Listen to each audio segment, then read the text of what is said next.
வணக்கம் நண்பர்களே. நீங்கள் இப்போது கேட்கப் போவது என் வாழ்க்கையில் நடந்த ஒரு சோகமான மற்றும் என் அப்பாவின் வாழ்க்கையை மாற்றிய முக்கியமான கதை.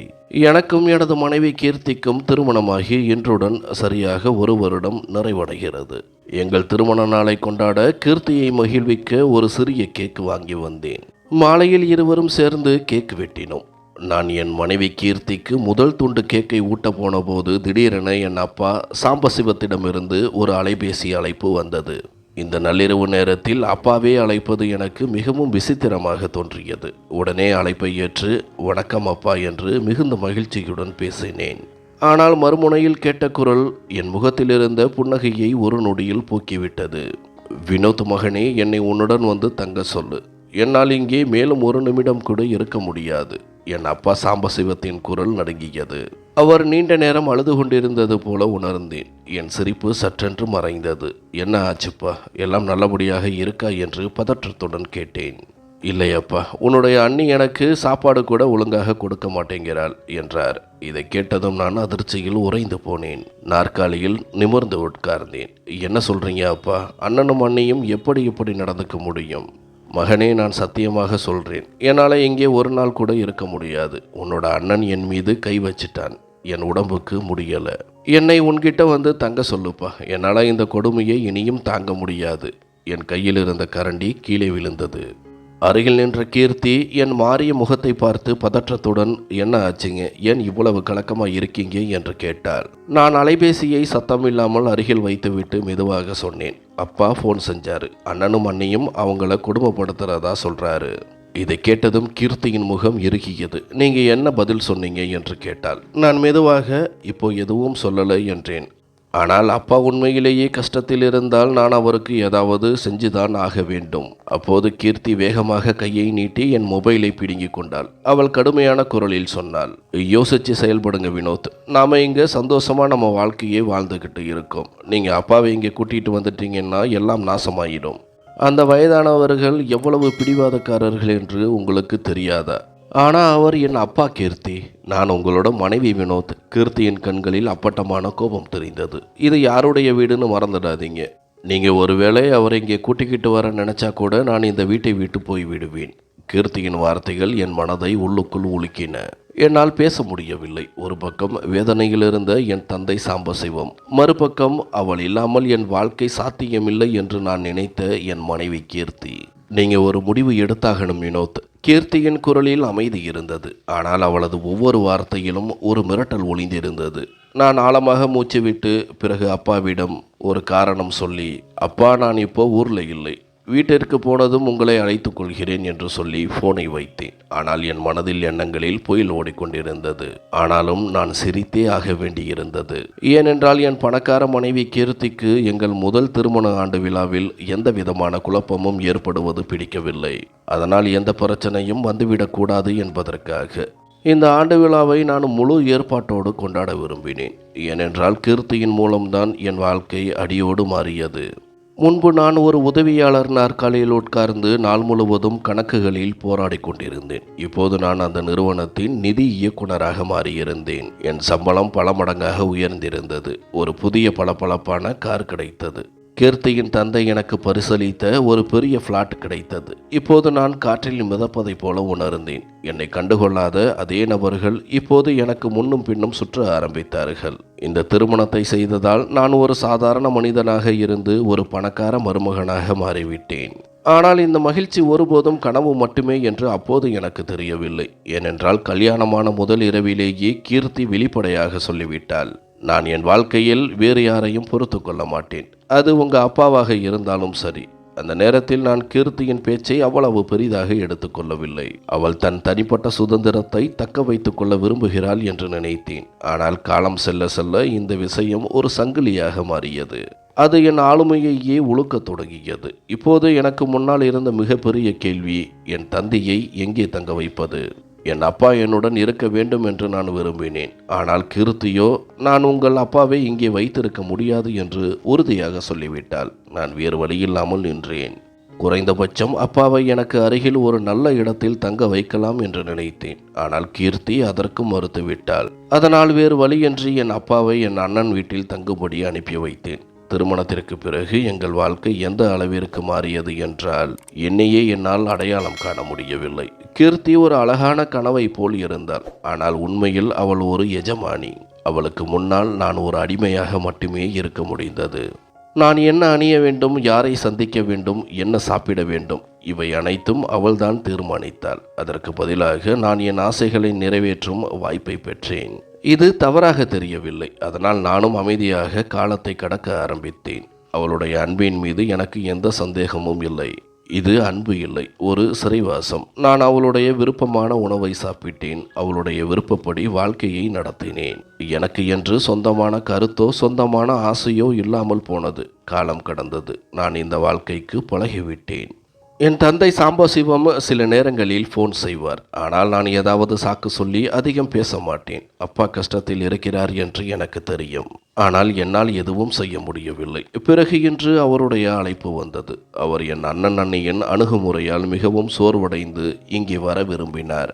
ஆனால் இங்கேயும் என் வாழ்க்கையை கீர்த்தி நாசப்படுத்தி இருந்தாள். அதனால் ஏதோ ஒரு காரணம் சொல்லி ஃபோனை வைத்து விட்டேன். 2 நாட்கள் கடந்தது. நான் அப்பாவுக்கு மீண்டும் ஃபோன் செய்யவில்லை. எல்லாம் தானாக சரியாகிவிடும் என்று நான் மனதிற்குள் விரும்பினேன். ஆனால் என் மனது அமைதியற்று இருந்தது. 3வது நாள் மாலையில் கதவில் பலத்த சத்தம் கேட்டது. நான் எட்டி பார்த்தபோது எதிரில் நின்ற காட்சியை கண்டு என் காலடியில் இருந்த நிலம் சரிந்தது. ஏனென்றால் கதவின் முன் என் அப்பா சாம்பசிவம் நின்று இருந்தார். அவரது கண்களில் தெளிவான இயலாமை தெரிந்தது. அவர் நடுங்கும் குரலில், "வினோத் மகனே, கதவை திற, நான் உன்கிட்ட வரணும்" என்றார். இதை கேட்டதும் என் சுவாசம் நின்றது. நான் எப்போதும் பலசாலியாக பார்த்த என் தந்தை இன்று உடைந்து போய் ஆதரவற்றவராக தெரிந்ததால் மனம் கலங்கினேன். நான் கதவை திறக்க கையை நீட்டிய போது திடீரென கீர்த்தி வேகமாக என் அருகில் வந்து என் கைகளின் மீது தன் கைகளை வைத்தாள். "என்ன ஆச்சு? கதவுல யாரு?" என்று அவள் கடுமையான குரலில் கேட்டாள். "அப்பாதான்." என் வாயிலிருந்து மெல்லிய குரல் வெளிப்பட்டது. இதை கேட்டதும் அவள் கோபத்துடன், "அவர் ஏன் இங்கே வந்திருக்காரு?" என்றாள். நான் இயலாமையுடன், "கீர்த்தி, அவர் என் அப்பா, வேற எங்கே போவார்?" என்றேன். "எங்கே போவார் என்றால் என்ன அர்த்தம்? எங்கிருந்து வந்தாரோ அங்கேயே திரும்பி போகட்டும். அவர் எனக்கு அப்பா என்றும் தனக்கும் சில பொறுப்புகள் உள்ளன என்றும் நான் சொல்ல விரும்பினேன். ஆனால் நான் நிருகதியாகி நின்றேன். ஏனென்றால் கீர்த்தி என் ஒவ்வொரு முடிவிலும் ஆதிக்கம் செலுத்தினாள். "வினோத், நீங்க இவங்களுக்கான கான்ட்ராக்ட் எதுவும் எடுத்துக்கல. உங்க அண்ணனும் அண்ணையும் அவங்களை நல்லா பார்த்துக்க முடியும். கதவுல இருந்து விலகி நில்லுங்க. கொஞ்ச நேரத்துல அவரே போயிடுவாரு." கீர்த்தி அதிகார தோணியில் சொன்னாள். உடனே என் கைகள் நடுங்க ஆரம்பித்தன. எனக்கு முன்னால் என்னை பாசமாக வளர்த்த, தன் எல்லா சந்தோஷங்களையும் எனக்காக தியாகம் செய்த என் தந்தை சாம்பசிவம் நின்று இருந்தார். பின்புறம் எனக்கு எல்லாவற்றையும் கொடுத்தாலும் என் விருப்பத்தையும் பறித்த என் மனைவி கீர்த்தி நின்று இருந்தாள். என் கண்களிலிருந்து கண்ணீர் வழிந்தது. நான் கதவின் துளை வழியாக பார்த்தேன். என் அப்பா சோர்வடைந்து கதவை திறக்க காத்திருந்தார். குளிரில் நடுங்கிக் கொண்டிருந்தார். இரவு வந்தது. வானத்தில் மேகங்கள் இடி முழங்கின. மேலும் பலத்த மழை பெய்ய தொடங்கியது. நான் இன்னும் இழித்திருந்தேன். என் பார்வை சாளரத்தின் மீது பதிந்திருந்தது. நான் திரையை விலக்கிய போது என் அப்பா மழையில் நனைந்து சுவரில் தலை சாய்ந்து உட்கார்ந்திருந்தார். நான் உடனே சாளரத்தின் திரையை இழுத்து மூடிவிட்டு படுத்துக்கொண்டு கூரையை பார்த்து கொண்டிருந்தேன். ஆனால் என் மனதில் ஒரே ஒரு காட்சி மட்டுமே ஓடிக்கொண்டிருந்தது. அப்பா கதவுக்கு வெளியே நனைந்து கொண்டிருக்கிறார். என்னால் எதுவும் செய்ய முடியவில்லை. அவர் என் சிறுவயதில் என்னை தோளில் சுமந்து பல மைல்கள் நடந்த தந்தை. இன்று அதே மகன் அவரை ஆதரவற்று வெளியே நிறுத்திவிட்டேன். என் இதய துடிப்பு அதிகரித்தது. நான் ஒரு பக்கமாக திரும்பி என் படுக்கையில் அமைதியாக எதுவும் நடக்காதது போல் உறங்கிக் கொண்டிருந்த கீர்த்தியை பார்த்தேன். இப்போது என்னால் தாங்க முடியவில்லை. நான் எழுந்து நின்றேன். நான் மீண்டும் ஜன்னலின் பக்கம் சென்று வெளியே எட்டி பார்த்தேன். அப்பா சாம்பசிவம் இன்னும் அதே சுவருக்கு அருகில் சுருண்டு உட்கார்ந்திருந்தார். நானே சொல்லிக் கொண்டேன், "போதும், இனிமேலும் இல்லை." நான் வேகமாக கதவை நோக்கி சென்றேன். அதை திறந்து அப்பாவை உள்ளே அழைப்பதற்காக. ஆனால் கதவை அடைந்தபோது கீர்த்தி தூங்குவதற்கு முன் கதவை பூட்டிவிட்டு போயிருக்கிறாள் என்பதை அறிந்து எனக்கு பயங்கர கோபம் வந்தது. நான் வேகமாக கீர்த்தி இருந்த இடத்தை நோக்கி சென்று அவளை உலுக்கி, "கீர்த்தி, சாவியை கொடு" என்றேன். "என்ன பிரச்சனை வினோத்? தூங்க விடுங்களேன்" என்று கீர்த்தி ஒரு கழித்து படுத்தபடியே சொன்னாள். நான் உறுதியுடன் "சாவியை கொடு" என்றேன். ஆனால் அவள் மறுத்தாள். தலையணையின் கீழ் கையை விட்டு பதுக்கினாள். "இந்த வீடு உங்க அப்பாவுக்காக இல்லை, புரிஞ்சுக்கோங்க. அவர் காலைக்குள்ள போயிடுவாரு, கவலைப்படாதீங்க." அவளுடைய பேச்சை என்னால் இனியும் பொறுத்து கொள்ள முடியவில்லை. நான் தலையணைக்கு அடியில் கையை வைத்தேன். ஆனால் கீர்த்தி என் கையை பிடித்து தடுத்தாள். எனக்கு சாவியை கொடு, இல்லைனா உங்ககிட்ட மோசமா நடந்துக்க வேண்டியிருக்கும். நான் கோபத்துடன் சொன்னேன். ஒரு ஆவேசத்துடன் அவளுடைய கையை உதறினேன். கீர்த்தி வேகமாக சாவியை தன் கைப்பிடிக்குள் இறுக்கிக் கொண்டாள். இந்த சாவி கிடைக்காது. இப்போது என் ரத்தம் குதித்தது. நான் அவளது மணிக்கட்டை பிடித்து பலமாக உலுக்கினேன். கீர்த்தி அலறினாள். சாவி தரையில் விழுந்தது. நான் விரைவாக சாவியை எடுத்துக்கொண்டு கதவை நோக்கி ஓடினேன். நில்லுங்க வினோத், நான் சொல்றேன், நில்லுங்க. கீர்த்தி கத்திக்கொண்டே இருந்தாள். ஆனால் நான் எதை பற்றியும் கவலைப்படவில்லை. என் கைகள் நடுங்கிக் கொண்டிருந்தன. நான் அவசரமாக கதவை திறந்து வெளியே ஓடினேன். ஆனால் நான் ஒரு அடி எடுத்து வைத்ததுமே என் மூச்சு நின்றது. அப்பா தரையில் மயங்கி விழுந்து கிடந்தார். அவரது கண்கள் மூடியிருந்தன. மலைத்துளிகள் அவரது சுருக்கம் விழுந்த முகத்தில் விழுந்து கொண்டிருந்தன.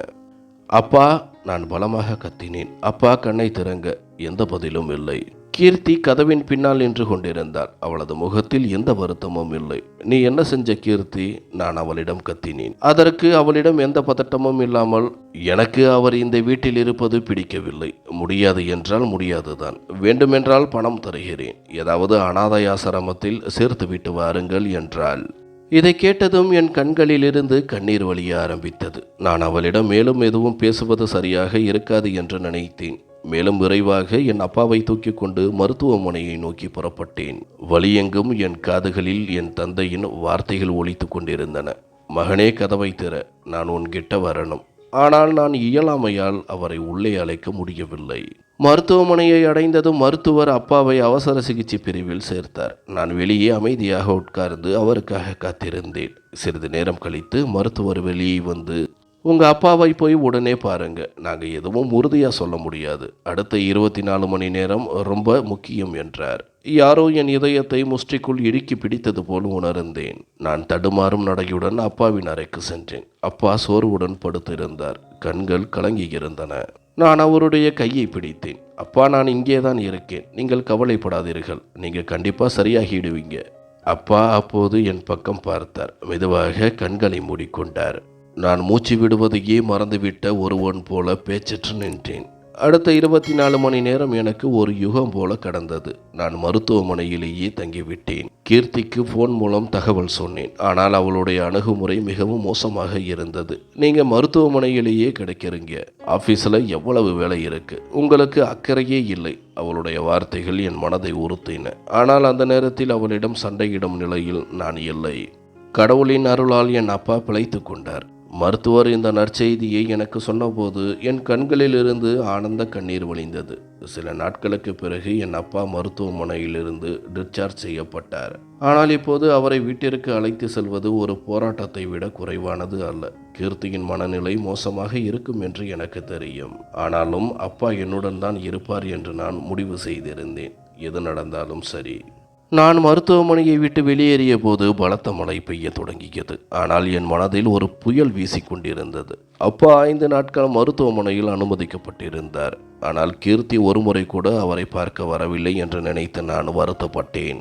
என் தந்தை அவளுக்கு மாமனார் என்றும் அவர் உடல்நிலை சரியில்லாமல் இருக்கிறார் என்றும் அவள் உணரவில்லை.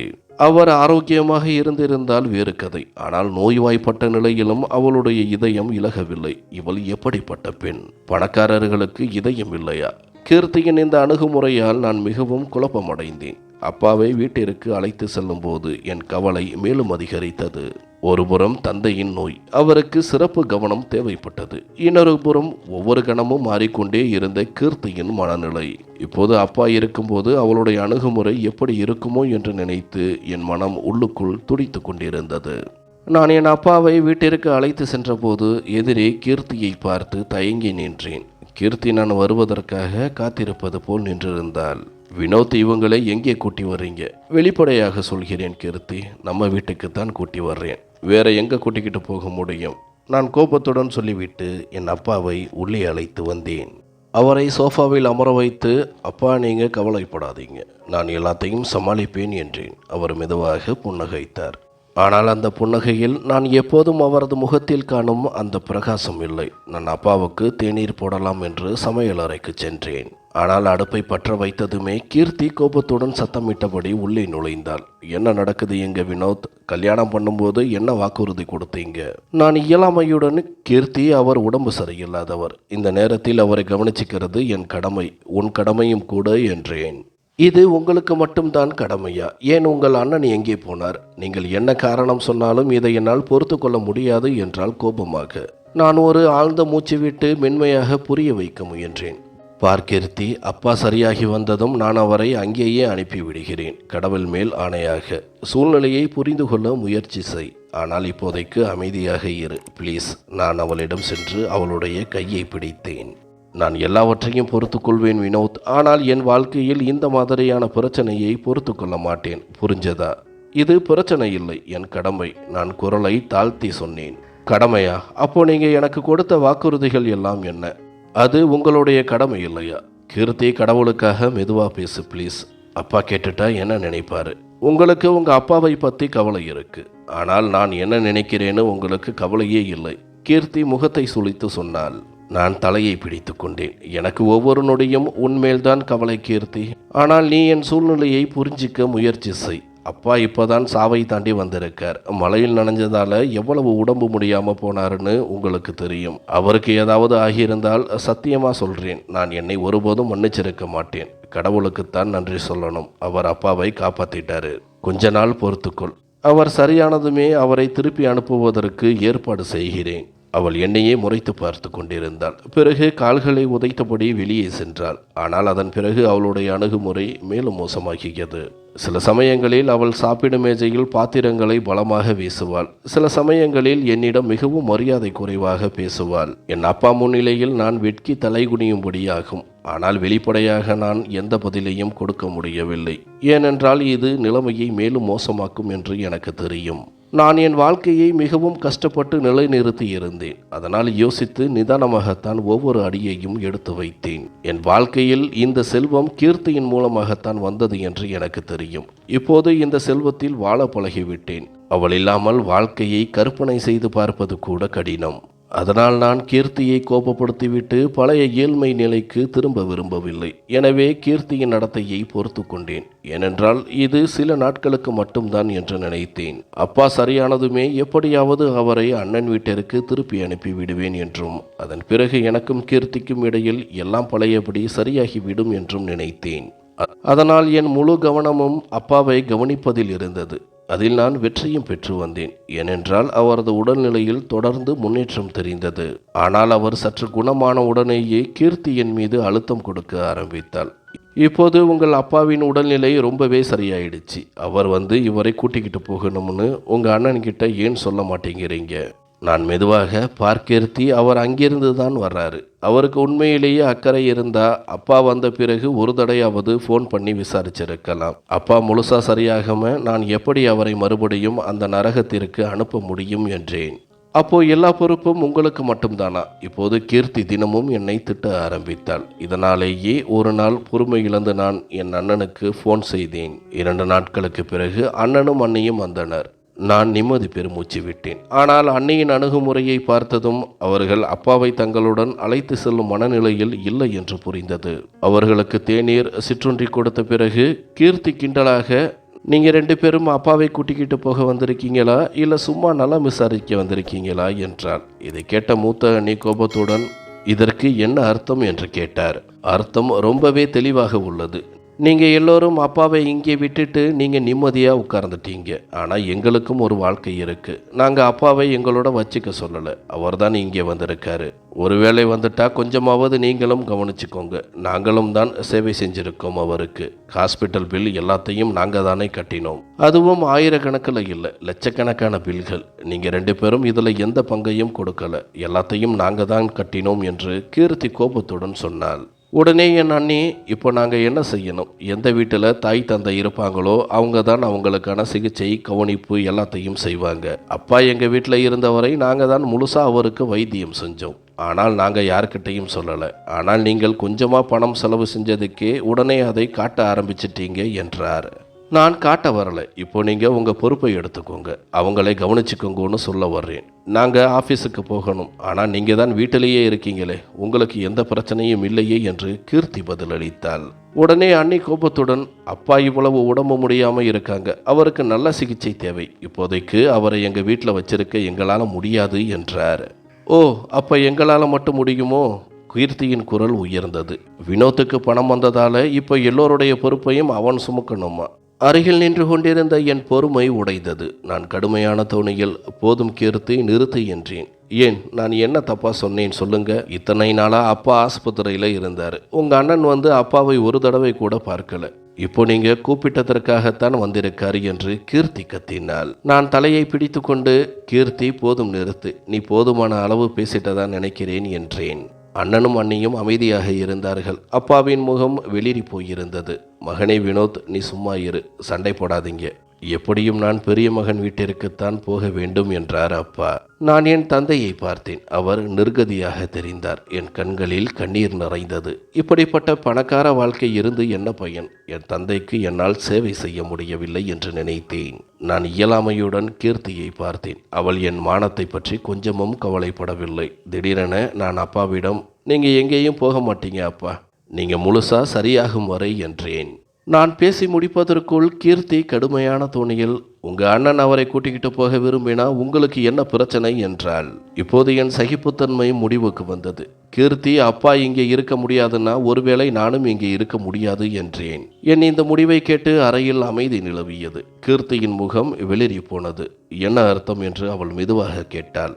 அர்த்தம் இதுதான், என் பெரிய பொறுப்பை உன்னால் ஏற்றுக்கொள்ள முடியவில்லை என்றால் என் வாழ்க்கையின் முடிவுகளிலிருந்தும் நான் விடுபட்டு விட்டேன். இந்த வார்த்தைகளை சொல்லிவிட்டு நான் அப்பாவின் தோளில் கை வைத்தேன். இனி ஒருபோதும் பின்வாங்க மாட்டேன் என்று அவருக்கு உறுதி அளிப்பது போல இருந்தது. கீர்த்தி அதிர்ச்சி அடைந்தாள். தன் அடிமையாக இருந்த கணவன் இப்படி தன் முன் தலை நிமிர்ந்து பேசுவான் என்று அவளால் நம்ப முடியவில்லை. இன்று நான் அவளுக்கு முன் தலை குனியவில்லை. என் அண்ணன் அன்னிக்கு முன்னால் என் மரியாதையை காப்பாற்றிக் கொண்டேன். கீர்த்தி கோபத்துடன் எழுந்து அறைக்குள் சென்றாள். கீர்த்தியின் காரணத்தால் எங்கள் வீட்டு சூழ்நிலை மோசமாகி போயிருந்ததால் என் அண்ணன் இங்கே தங்குவது சரியாக இருக்காது என்று நினைத்து தன் மனைவியுடன் அங்கிருந்து கிளம்பினார். வினோத், நான் அவங்க கூடவே போயிருக்கலாம். என் காரணமாக உன் வாழ்க்கை கெட்டு போய்விடக்கூடாது. அவள் ரொம்பவே கோபக்காரி என்று அப்பா என்னிடம் சொல்லிக்கொண்டே இருந்தார். ஆனால் நான் அவருக்கு தைரியம் கொடுத்தேன். நீங்கள் அவளோட குணத்தை பற்றி கவலைப்படாதீர்கள். அவ ஒரு நிமிஷம் கடுப்பாயிருப்பா, ஒரு நிமிஷம் அன்பாயிருப்பா, எல்லாம் சரியாகிவிடும், நீங்கள் கவலைப்படாதீர்கள் என்றேன். நான் என் முடிவை எடுத்து விட்டேன். ஆனால் நான் அறைக்குள் வந்து பார்த்தபோது கீர்த்தி அமைதியாக இருந்ததைக் கண்டு எனக்கு ஆச்சரியமாக இருந்தது. அவள் அமைதியாக இருப்பவள் அல்ல. நான் ஓரக்கண்ணால் அவளையே பார்த்து கொண்டிருந்தேன். அவளுடைய ஆவேசமான குரலை கேட்க என் காதுகள் தயாராக இருந்தன. அவள் என்னை பிரிந்து போக முடிவு செய்துவிடக்கூடாது என்று நான் மனதிற்குள் பயந்தேன். ஏனென்றால் அவளிடம் எதையும் சொல்வதும் புரிய வைப்பதும் கடினம். எவ்வளவு சீக்கிரம் அவள் அன்பை காட்டுவாளோ அதே வேகத்தில் வெறுப்பையும் அலட்சியத்தையும் காட்டவும் தயங்க மாட்டாள். காலப்போக்கில் அவள் என் முடிவுக்கு சம்மதிக்க முயற்சிக்கிறாள் என்று எனக்கு நன்றாக புரிந்தது. நானும் அவளை மகிழ்ச்சியாக வைக்க என்னால் முடிந்த அனைத்தையும் செய்ய ஆரம்பித்தேன். அவளுக்கு அதிக நேரம் கொடுத்தேன். என் அப்பாவின் உடல்நிலை முன்பை விட மிகவும் நன்றாக இருந்தது. அதனால் நான் மீண்டும் அலுவலகம் செல்ல ஆரம்பித்தேன். ஒரு வாரம் கழித்து நான் அலுவலகம் செல்ல ஆரம்பித்தேன். ஆனால் சில நாட்களே ஆன நிலையில் என் தந்தையின் உடல்நிலை இன்னும் மோசமடைவது போல் எனக்கு தோன்றியது. அவரது பசியும் குறைந்தது. நான் அவரை ஒரு நல்ல மருத்துவரிடம் அழைத்து செல்ல வேண்டும் என்று முடிவு செய்தேன். ஆனால் நான் இதை கீர்த்தியிடம் சொன்னபோது அவள் உடனே அதிர்ச்சியுடன், வினோத், இதில் என்ன கவலைப்பட வேண்டியிருக்கு? உங்கள் அப்பாவுக்கு செக்கப் தேவைன்னு நீங்கள் நினச்சா நீங்கள் இவ்வளவு கவலைப்பட தேவையில்லை. எங்கள் குடும்ப டாக்டர் ரொம்ப திறமையானவர். நான் ஃபோன் பண்ணுறேன், அவர் வந்து பார்த்திடுவார் என்றாள். அவள் சொன்னதை கேட்டு நான் ஆச்சரியப்பட்டேன். கீர்த்தி என் தந்தையை பற்றி கவலைப்படுகிறாள் என்று நினைத்து எனக்கு மகிழ்ச்சியாகவும் இருந்தது. அதனால் நான் மகிழ்ச்சியுடன் அவளது தோளில் கை வைத்து, உன் இஷ்டம் போல செய், இந்த விஷயத்தை உன் கைகளில் ஒப்படைக்கிறேன், இதை நீ தீர்த்து வைப்பாய் என்று எனக்கு நம்பிக்கை உள்ளது என்றேன். என் பேச்சை கேட்டு கீர்த்தி சிரித்தாள். பிறகு அவள் என் கண் முன்னாலேயே மருத்துவருக்கு ஃபோன் செய்து எல்லாவற்றையும் சொன்னாள். அவள் இவ்வளவு நிதானத்துடன் எல்லாவற்றையும் சொல்வதை பார்த்தபோது கீர்த்தி மீது எனக்கு மேலும் நம்பிக்கை ஏற்பட்டது. அரை மணி நேரத்திற்குள் மருத்துவர் வந்துவிட்டார். அவர் அப்பாவை பரிசோதித்துவிட்டு, இவர் மிகவும் நன்றாக உள்ளார், வயதானதால பலவீனம் வர்றது சகஜம், நான் கொஞ்சம் சத்து மாத்திரைகள் எழுதி கொடுக்கிறேன், அதை இவருக்கு சரியான நேரத்தில் கொடுத்துட்டு வாங்க, சீக்கிரம் பூரணமாக சரியாகிடுவார் என்றார். மருத்துவர் சொன்னதை கேட்டு நான் மிகவும் மகிழ்ச்சி அடைந்தேன். உடனே அவர் எழுதி கொடுத்த மாத்திரைகளை வாங்கி வந்தேன். ஆனால் அப்பாவின் உடல்நிலை நாளுக்கு நாள் மோசமாகி கொண்டேதான் இருந்தது. அவரது உடல்நிலையால் நான் மிகவும் கவலைப்பட ஆரம்பித்தேன். ஒரு நாள் நான் கீர்த்தியிடம், நான் ஒரு தடவை அப்பாவை ஆஸ்பத்திரிக்கு கூட்டிக்கிட்டு போய் பார்க்கிறேன் என்றேன். இதை கேட்ட கீர்த்தி உடனே சத்தம் போட்டாள். கடைசியில் நீங்கள் என்னதான் விரும்புறீங்க? இவ்வளவு பெரிய டாக்டர் உங்க அப்பாவை வந்து பார்த்துட்டு போறாரு, உங்களுக்கு நம்பிக்கை வரலையா? வெளியில் இருக்கிற டாக்டர் எங்க குடும்ப டாக்டரை விட பெரியவராய் என்றாள். அவள் சொன்னதை கேட்டு நான் அமைதியாகிவிட்டேன். ஆனால் உள்ளுக்குள் என்ன நடக்கிறது என்று என்னால் புரிந்து கொள்ள முடியவில்லை. என் மனதில் ஏதோ உறுத்தி கொண்டே இருந்தது. அப்பாவின் நிலை நாளுக்கு நாள் மோசமாகி கொண்டிருந்தது. நான் எப்போது அவரை ஒரு நல்ல மருத்துவமனைக்கு அழைத்து செல்ல வேண்டும் என்று பேசினாலும் கீர்த்தி அதே மருத்துவரை மீண்டும் அழைப்பாள். அவரும் அதே பழைய விஷயத்தையே சொல்வார். ஒரு நாள் என் சித்தப்பாவின் மகள் சினேகா என் அப்பாவை பார்க்க வந்தாள். அவள் அப்பாவை பார்த்ததும் அதிர்ச்சி அடைந்தாள். வினோத், இவரது நிலைமை மிகவும் மோசமாக உள்ளது, இவரை உடனே ஆஸ்பத்திரிக்கு கூட்டிக்கிட்டு போ என்றாள். கீர்த்தியின் குடும்ப மருத்துவர் தான் அப்பாவை பரிசோதித்து வயதானதாலும் பலவீனத்தாலும் இந்த கதி என்று சொன்னார் என்று நான் அவளிடம் சொன்னேன். அதற்கு சினேகா தலையை ஆட்டி, வேறு ஒரு டாக்டரிடம் காட்டுவதில் என்ன இருக்கு? இந்த மருந்துகளால் எந்த பயனும் இல்லைனா மருந்தை மாற்றி வேற டாக்டர்கிட்ட ஆலோசனை கேட்கிறது நல்லது என்றாள். என் மனதிலும் அப்பாவை வேறு ஒரு மருத்துவரிடம் காட்ட வேண்டும் என்ற எண்ணம் இருந்ததால் நான் அவள் பேச்சை கேட்டுக்கொண்டேன். ஆனால் கீர்த்தியின் காரணமாக என்னால் என் முடிவை செயல்படுத்த முடியவில்லை. அதிர்ஷ்டவசமாக அந்த நாளில் கீர்த்தி வீட்டில் இல்லை. அதனால் நான் அந்த வாய்ப்பை பயன்படுத்தி கொண்டு என் தந்தையை உடனே மருத்துவமனைக்கு அழைத்து சென்றேன். பரிசோதனைகளுக்கு பிறகு மருத்துவர் என் கையில் கொடுத்த அறிக்கையை படித்தபோது என் காலடியில் இருந்த நிலமே சரிந்தது. இவருக்கு மெதுவாக விஷம் கொடுக்கப்பட்டு வருகிறது, அதனால்தான் இவருக்கு இப்படி ஆகிறது என்றார். என் மூளையில் ஒரு குண்டு வெடித்ததைப் போல் இருந்தது. என் பலவீனமான தந்தையை கீர்த்தி கொல்ல விரும்புகிறாள் என்பதை புரிந்து கொள்ள எனக்கு நேரம் எடுக்கவில்லை. என் ரத்தம் கொதித்தது. யாருடைய சந்தோஷம் எனக்கு மிக முக்கியமோ அதே பெண் என் தந்தையை கொல்ல முயற்சிக்கிறாள் என்று நான் நினைக்கவில்லை. என் கண்களில் கண்ணீர் வந்தது. கீர்த்தியை நான் கண்மூடித்தனமாக நம்பியதற்காக நான் எவ்வளவு முட்டாளாக இருந்தேன். நான் என் அப்பாவை தேவையான சிகிச்சைக்கு பிறகு மீண்டும் வீட்டிற்கு அழைத்து வந்தேன். ஆனால் வீட்டிற்கு வந்ததும் கீர்த்தி என் மேல் பாய்ந்தாள். உங்களுக்கு என் மேல் நம்பிக்கை இல்லை, அப்படித்தானே வினோத்? அதனால்தான் நான் வேண்டாம்னு சொன்னதுக்கு அப்புறமும் அப்பாவை டாக்டர்கிட்ட கூட்டிக்கிட்டு போனீங்க என்றாள். இதை கேட்டவுடன் நான் கீர்த்தியின் கன்னத்தில் ஓங்கி ஒரு அறை விட்டேன். முட்டாள், வாயை மூடு.